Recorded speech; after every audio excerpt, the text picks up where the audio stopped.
असुर से लड़ना, उन्हें अपने आगोश में छुपा लेना, ये सभी बेहद ही खुशनुमा एहसास था। सती इसी एहसास में डूबी हुई थी और दर्पण के सामने बैठकर अपने बालों से खेलते हुए भी शिव को दर्पण में अपने अंदर देख सकती थी। तभी अचानक सती की नजर अपने बाजू पर पड़ी, जहां हाथ का निशान बना हुआ था, जिसको स्पर्श करते ही सती को याद आया कि उनके उस बाजू को पकड़कर शिव ने ही उन्हें अपने पीछे छुपा लिया था। शिव ने मुझे स्पर्श किया, मैं कितनी भाग्यशाली हूँ। उनके छूने से बना निशान भी मुझे पीड़ा पहुंचाने की जगह सुख का एहसास करवा रहा है। सती अपने ख्यालों में थी, तभी उन्हें किसी के कक्ष में आने की आहट सुनाई दी। वो घबरा गई और उन्होंने अपने हाथ को ढक लिया। हाथ के निशान को छुपाते ही सती को ख्याल आया, नहीं नहीं, किसी ने इसे देख लिया तो मुसीबत हो जाएगी। पिताजी शिव को बिल्कुल भी पसंद नहीं करते हैं और मैं उन्हें शिव पर अपना दिल हार बैठी हूँ। शिव के बिना मेरा जीवन अधूरा है, ये तो मुझे भली भांति ज्ञात हो गया, लेकिन उनसे अपने संबंध की बात मैं पिताजी से कैसे कर पाऊंगी। हे शिव, तुमने मुझे ये किस दुविधा में लाकर खड़ा कर दिया है। तुम्हारे साथ जीवन जीने का कोई आसार नजर नहीं आ रहा और तुम्हारे बिना जीना अब मुमकिन नहीं। क्या करूं? शिव से दूरी का ख्याल सती को दुखी कर चुका था। पिताजी को मनाने का कोई विकल्प नजर नहीं आ रहा है। कौन है जिसकी बातें पिताजी समझ सकें? सती कोई तरीका ढूंढने लगी।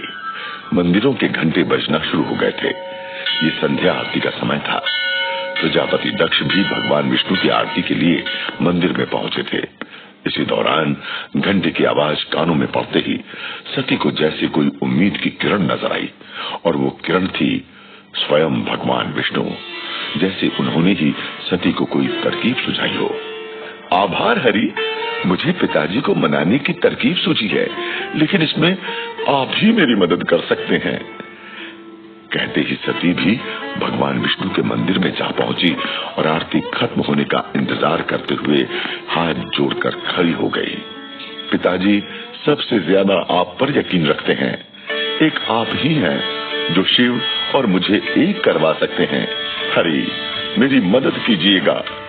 आरती होने तक सती खुद से ही बातें करती रही। थोड़ी ही देर में आरती समाप्त हो चुकी थी।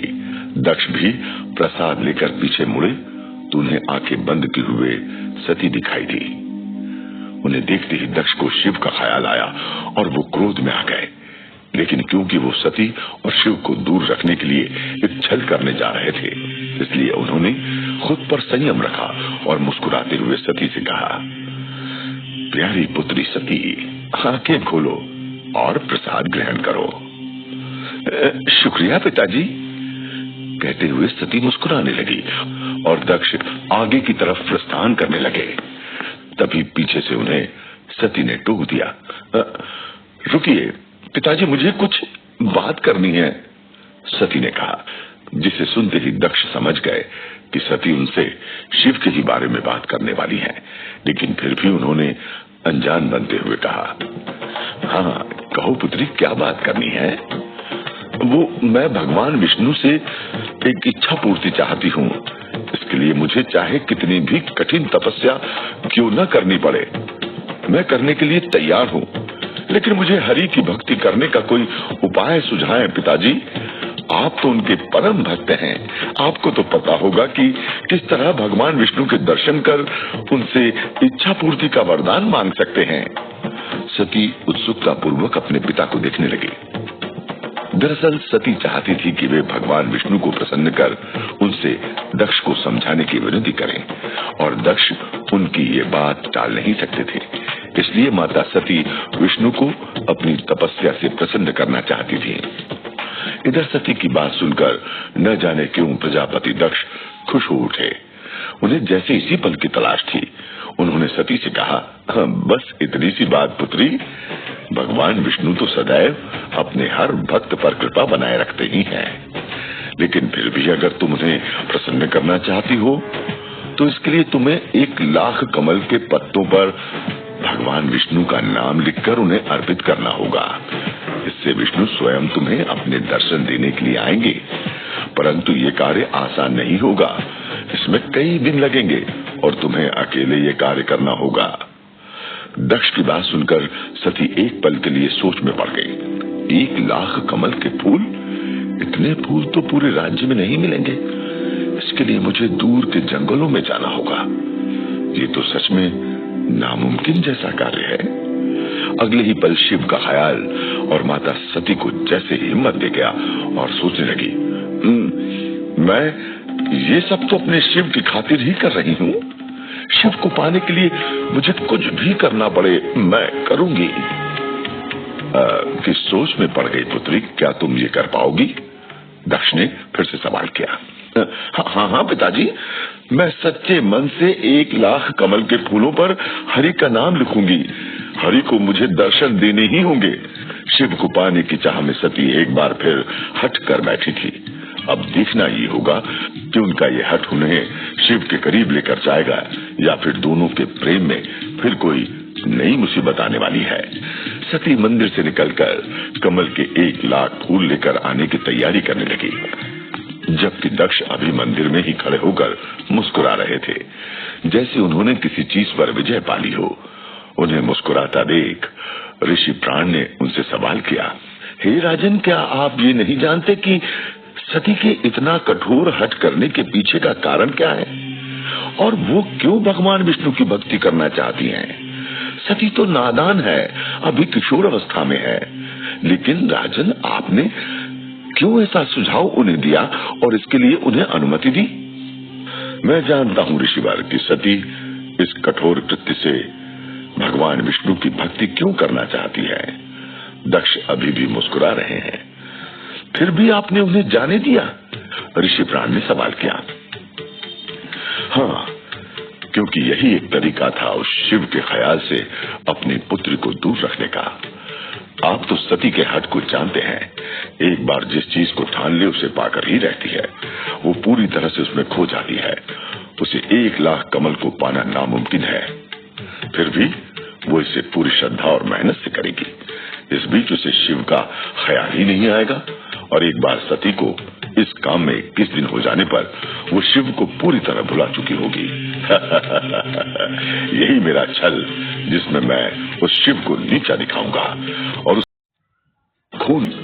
वैसे तो सती ने 1 लाख कमल के फूलों को हासिल कर लिया था, लेकिन वो कई दिनों से बाहर थी और अब उनका शरीर थकावट के कारण जवाब दे चुका था। जैसे तैसे सती महल में पहुंची और जाते ही बेहोश होकर गिर पड़ी। सभी को हैरानी हो रही थी कि सती सच में 1 लाख कमल के फूलों को ले आई थी। खुद प्रजापति दक्ष को इस बात का यकीन नहीं हो रहा था। 2 दिन और 2 रातें आराम करने के बाद सती की आंख खुली तो वो अपने कक्ष में अपने बिस्तर पर थी।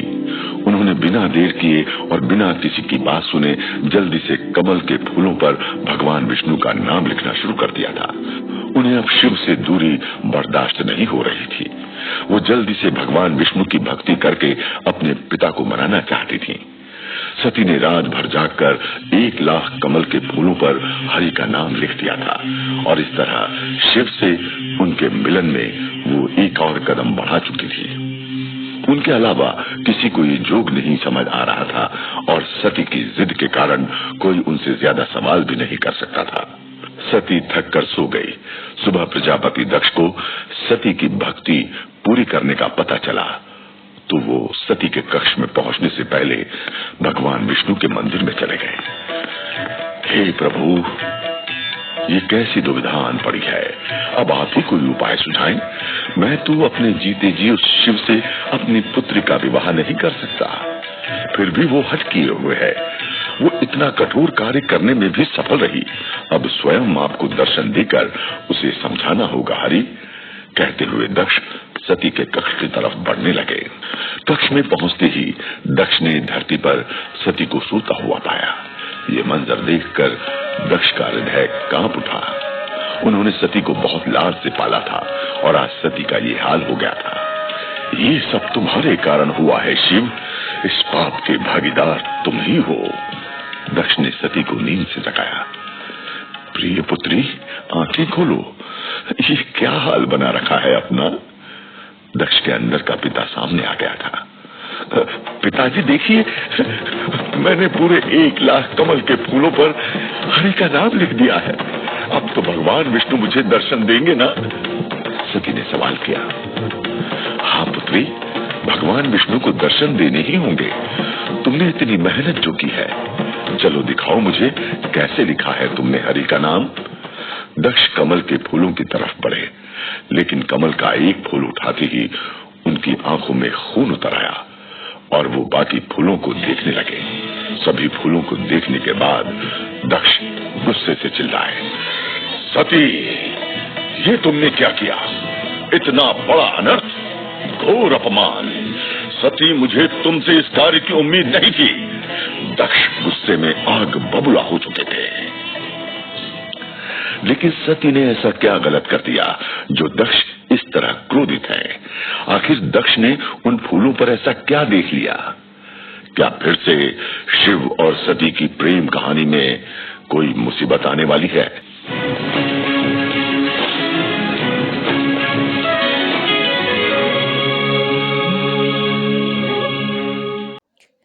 शिव शक्ति का रहस्य आगे जानने के लिए कृपया चैनल पर बने रहें। लाइक और सब्सक्राइब करना ना भूलें।